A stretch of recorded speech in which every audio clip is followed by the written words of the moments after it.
Halo semua, semangat malam. Isu di sini siap menemani malam sunyi kalian. Jadi di episode kali ini aku akan menceritakan pengalaman Ajis, Anissa, Fikri dan Anggi ketika mendaki Gunung Salak. Oke, sebelum kita mulai ke ceritanya, buat kalian yang mendengarkan di YouTube, jangan lupa buat like, komen, dan subscribe channel ini. Dan buat kalian yang mendengarkan di Spotify, jangan lupa buat follow akun Spotify kami. Oke, kita akan masuk ke ceritanya. 5, 4, 3, 2, 1. Cerita ini mengisahkan pengalaman Ajis, Anissa, Fikri dan Anggi ketika mendaki Gunung Salak lewat jalur tidak resmi, yaitu jalur Bangbayang. Jalur Bangbayang ini biasa dikenal oleh masyarakat setempat dengan sebutan jalur Eyang Santri. Jadi Eyang Santri ini adalah salah satu tokoh penyebar ajaran agama Islam di desa kaki Gunung Salak. Dan jalur ini biasa digunakan oleh masyarakat untuk melakukan ziarah ke makam Eyang Santri. Di jalur ini sama sekali tidak ada pos, tidak ada base camp, dan tidak ada pengurusan simaksi dan izin sama sekali. Ya, memang karena jalur ini bukanlah jalur resmi untuk pendakian ke puncak Gunung Salak. Dan konon jalur ini terkenal akan keramahan para penghuninya. Mereka berani naik ke puncak Salak melewati jalur ini karena Fikri dan Anggi adalah penduduk asli Bangbayang.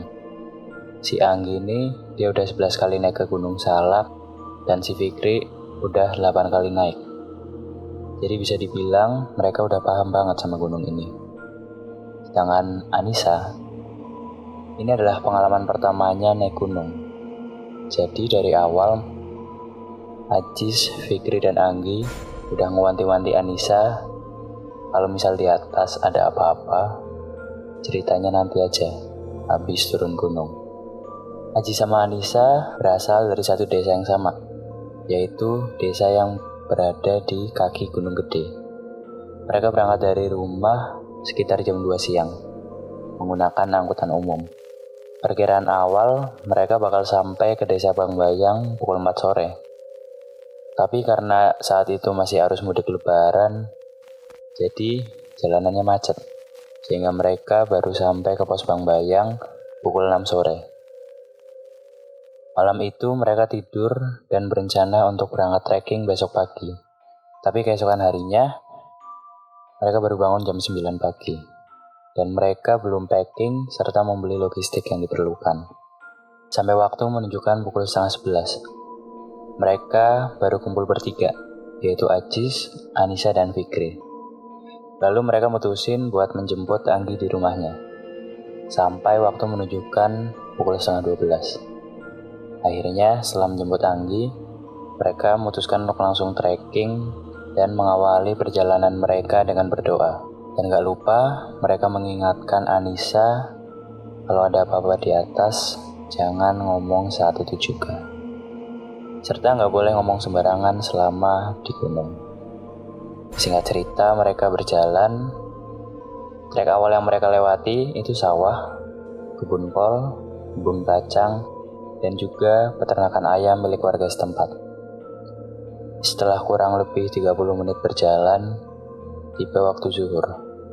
Mereka memutuskan untuk istirahat sebentar di gubuk petani yang ada di tengah kebun kol. Ditemani pemandangan yang sangat indah, mereka istirahat sambil melemaskan kaki mereka agar siap digunakan untuk melanjutkan perjalanan. Tapi tiba-tiba dengan polosnya Anissa ngomong, "Nanti di atas ada setan gak ya?" Teman-temannya kaget mendengar perkataan Anissa. Padahal di bawah, si Anissa ini udah diingetin sama teman-temannya buat gak ngomong sembarangan selama di atas. Tapi si Fikri ini malah menjawab pertanyaan Anissa dengan, "Ada, nanti lihat aja, namanya juga Gunung Salak." Mereka bertiga hanya membalas dengan tawaan. Singkat cerita, setelah azan zuhur dan istirahat dirasa cukup, mereka melanjutkan perjalanan. 15 menit mereka berjalan, mulailah mereka masuk ke trek hutan. Di sanalah cerita horor mereka dimulai. Mereka mulai disambut hangat oleh para penghuni jalur. Kurang lebih 10 menit dari masuk hutan, mereka memutuskan buat istirahat. Sambil ngerokok, makan buah, dan cek HP. Mereka pun sempat WhatsApp dan membuat Instastory. Tapi, saat Ajis lagi asik main HP, tiba-tiba dia mendengar ada orang yang ngomong, "Punten A." Tanpa ngelihat siapa yang ngomong, Ajis pun langsung jawab, "Mangga Kang." Sontak Fikri pun kaget dan langsung tanya ke Ajis, "Ngomong sama siapa kamu?" "Itu barusan ada yang permisi." "Ih, ngarang, orang ada yang lewat." Emang iya?" "Oh, salah dengar kali." Lalu setelah cukup istirahat, mereka melanjutkan perjalanan. Mereka melewati trek yang terus menanjak. Kata Ajis, kalau di Gunung Gede via Cibodas ada tanjakan setan, tapi kalau di sini tanjakannya setan semua. Waktu udah menunjukkan pukul 2 siang. Mereka memutuskan buat istirahat di tanah yang landai sambil mencari sumber air. Kalau kata si Fikri, mata air di sana namanya Cai Tangkil atau mata air di bawah pohon melinjo. Mereka bagi tugas, dan si Anggi dapat tugas untuk mengambil air di bawah. Turunlah si Anggi dengan membawa 2 botol besar. Sekitar 30 detik dari si Anggi turun, tiba-tiba muncul seorang pria yang naik dari arah Anggi turun. Pria itu berjalan cepat menuju ke arah tanjakan. Ajis yang melihat pria itu pun sedikit kaget. "Fik, itu bapak-bapak dari mana?" "Ah, bapak-bapak mana?" "Halo kali kamu. Itu barusan dia dari bawah nanjak ke atas." "Gak ada ah." Sekali lagi, si Anissa kembali ceroboh. Dia pun menjawab, "Setan kali." "Emang sompral nih anak," batin Ajis. Setelah itu muncullah Anggi dengan membawa 2 botol yang telah terisi penuh dengan air. "Ki, tadi barusan di bawah ada bapak-bapak nggak?" "Nggak ada. Nggak ada siapa-siapa." "Oh iya. Terus, siapa yang tadi Ajis lihat?" Singkat cerita, mereka selesai masak dan makan, dan kembali melanjutkan perjalanan. Mereka pun sampai di salah satu tanjakan berbatu. Baru 10 langkah berjalan di tanjakan itu, Ajis merasa sesak yang amat sangat di dadanya. Padahal sebelumnya dia nggak punya riwayat penyakit pernafasan apapun. Akhirnya mereka memutuskan untuk berhenti sejenak sambil menunggu kondisi Ajis mendingan. Ajis pun terlentang sambil melihat ke arah atas. Tiba-tiba dia terfokus ke salah satu pohon yang sangat besar. Di sana dia melihat ada sesosok bayangan hitam yang sedang berada di atas pohon. Awalnya dia pikir itu monyet, tapi setelah disadari ternyata bayangan itu berukuran jauh lebih besar dari seekor monyet. Ajis pun kaget dan langsung berdiri untuk meminta teman-temannya melanjutkan perjalanan. Mereka pun melanjutkan perjalanan. Singkat cerita, sampai jam udah menunjukkan pukul 3 sore. Lalu si Ajis ngomong, "Fik, jam 4 usahain udah lewat makam Eyang Santri dong." "Emang kenapa?" "Malas ketemu malam aja di sana." "Oke, paling lambat jam 5 kita udah lewat Eyang Santri ya." Setelah percakapan itu, tiba-tiba punggung Ajis serasa ada yang jorokin. Spontan dia terdorong ke depan, dan untungnya kakinya bisa nahan biar dia nggak jatuh. Tapi karena digunakan untuk menahan, sekarang kakinya terkilir. "Kenapa? Bangun." "Nggak apa-apa kan?" "Nggak apa-apa, kesandung akar doang," jawab Ajis sambil berbohong, karena nggak mau mengacaukan situasi dalam timnya. Lalu Fikri merogoh kantongnya dan mengeluarkan tisu magic. Iya, tisu magic. Sebetulnya tisu ini tuh berguna banget kalau kalian lagi merasakan kram saat pendakian. Daripada pakai balsem, mending pakai tisu ini. Selain karena nggak panas, tisu ini juga reaksinya lebih cepat. Dikompres lah itu kaki Aziz pakai tisu magic.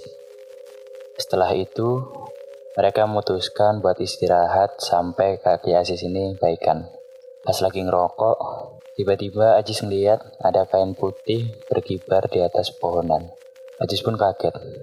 Astagfirullah. Tapi pas dilihat lagi, nggak taunya itu cuma kain putih biasa. Walaupun sedikit aneh. Ngapain ada kain putih di atas pohon di tengah hutan? Lalu akhirnya mereka memutuskan untuk melanjutkan perjalanan. Setelah berjalan, ketika Aziz melihat kembali ke arah kain putih itu, kainnya udah nggak ada. Aziz dan Fikri pun naik ke atas untuk menyusul Anggi sama Anissa. Dari mana aja? Nih kaki kesleo. Lemah. Enak kamu nggak bawa tas. Ini kita bertiga bawa tas berat. Lemah. Karena terlanjur kesal, Aziz pun jawab, "Gendong setan baru tahu rasa lu." Aziz sadar kalau dia itu salah udah berbicara demikian. Mereka pun lanjut jalan dan tiba-tiba di tengah jalan tas Aziz mendadak berat. Kayak ada orang yang naikin. "Fik, tukar tas dong. Pengen bawa tenda aja nih, capek." "Berat." "Yaudah nih tuker." "Duh, masih berat, Fik. Keram kali itu pundak." Enggak keram. Ini berat, bukan keram." "Lepas dulu deh, biar gue aja yang bawa." "Asli ini berat. Emang kuat bawa 2? "Kuat lah, orang isinya cuma baju sama tenda." Gak taunya, tas yang dibawa Aziz itu isinya cuma tenda sama baju doang. Lantas, apa yang bikin tasnya berat? Setelah itu, mereka memutuskan untuk melanjutkan perjalanan. Jam sudah menunjukkan pukul 6 sore. Azan maghrib pun berkumandang. Sampailah mereka ke tempat yang dari bawah udah diwanti-wanti buat harus sampai sana sebelum gelap. Iya, pas azan maghrib mereka baru sampai ke yang santri. Tapi kebetulan di sana ada rombongan peziarah juga, rombongan santri dari Cidahu yang sedang melakukan penziarahan ke makam yang santri. Dan juga di sana ada seorang penjaga makam yang biasa dipanggil si Abah. Mereka di sana beristirahat sejenak, lalu memutuskan buat naik untuk mengucapkan salam ke si Abah dan bertegur sapa dengan para peziarah. Mereka pun naik dan berkenalan dengan para peziarah. Mereka ngobrol sambil ngopi dan makan makanan ringan.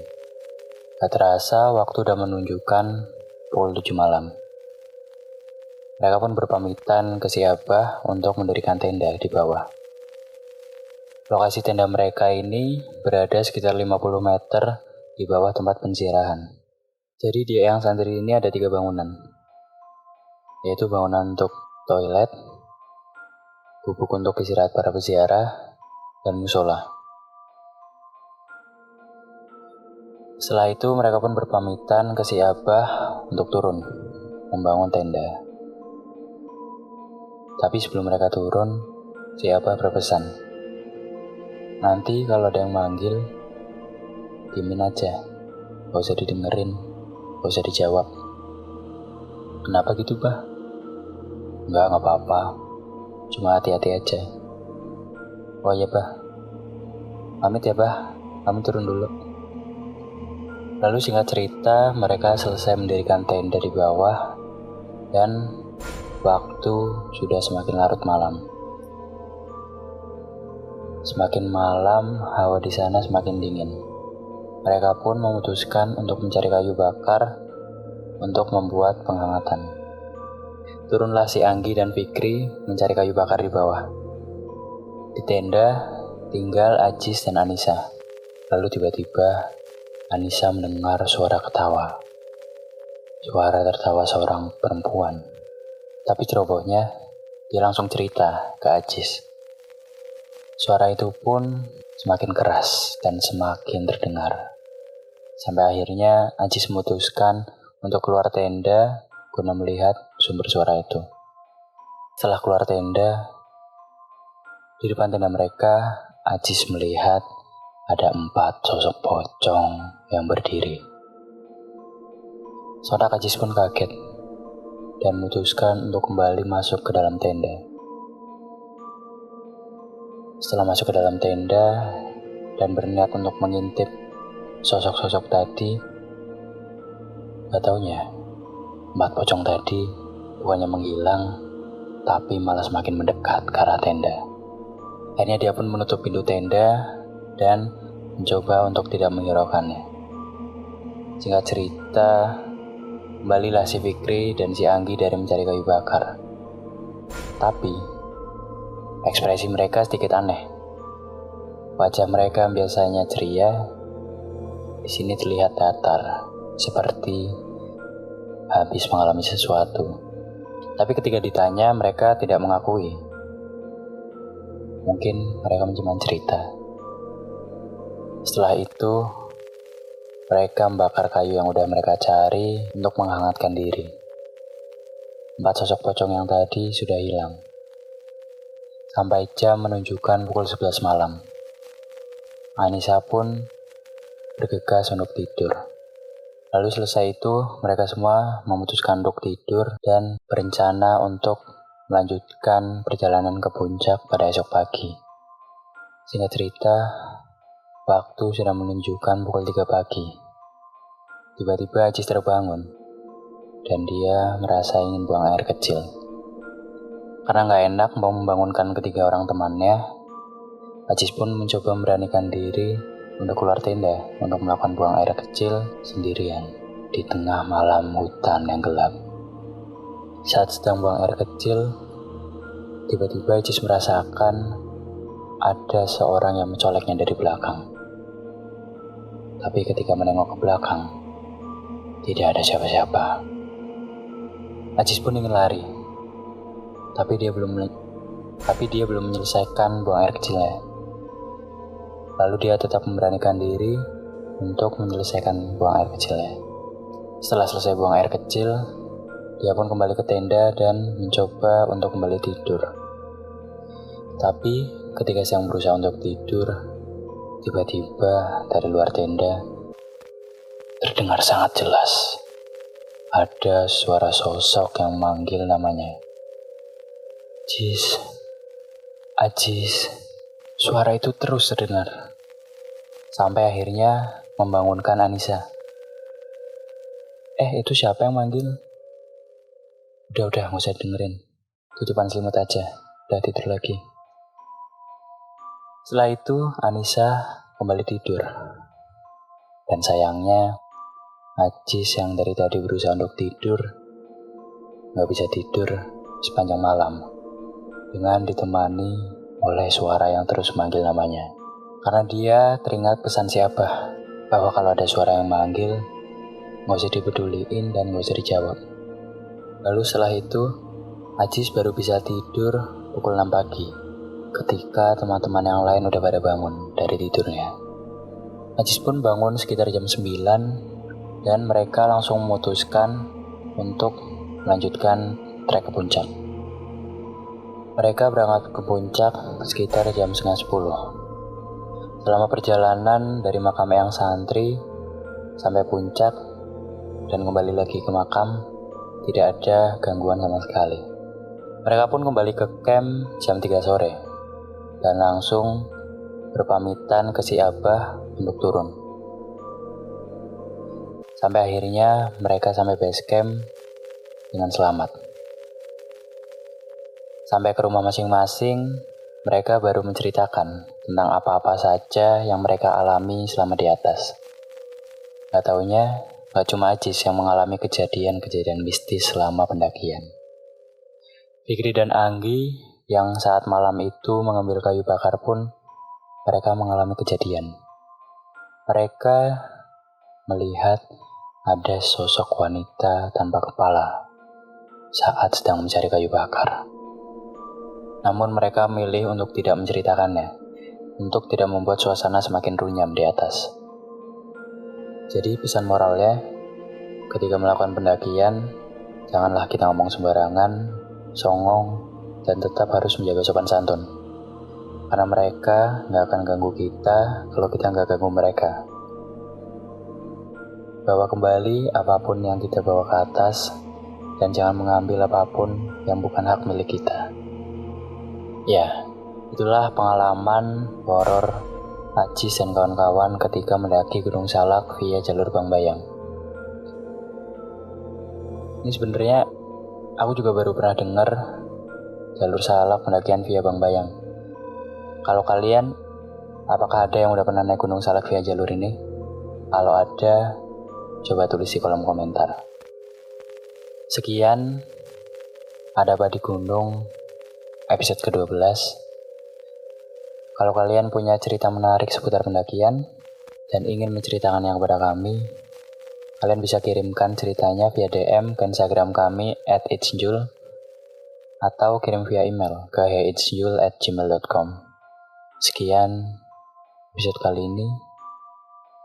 Terima kasih dan semangat malam.